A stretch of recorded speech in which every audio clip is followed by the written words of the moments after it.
केही पनि लागिरहेछ डाँडातिर नि ओभर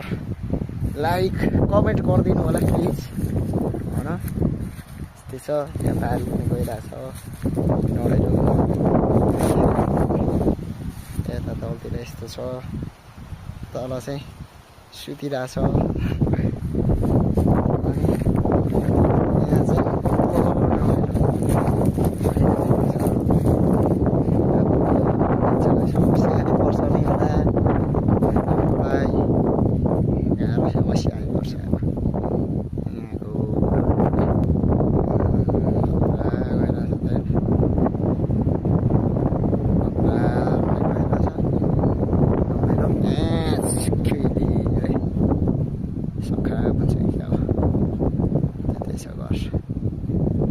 सँगै होला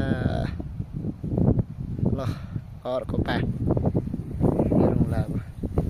पारी पनि बब्बाल गइरहेछ अर्को जिल्ला हाम्रोतिर नै यो नाम अर्कै छ भन्नुपर्छ पछि यसको नाम खत्रै छ यो ताउँदो नि आउँदैछ अहिले डढेलोको पुरै सङ्क्रमित भइरहेछ हरियो बन्न नजलाउनु भन्छ जलिरहेछ अब तरिकाले है।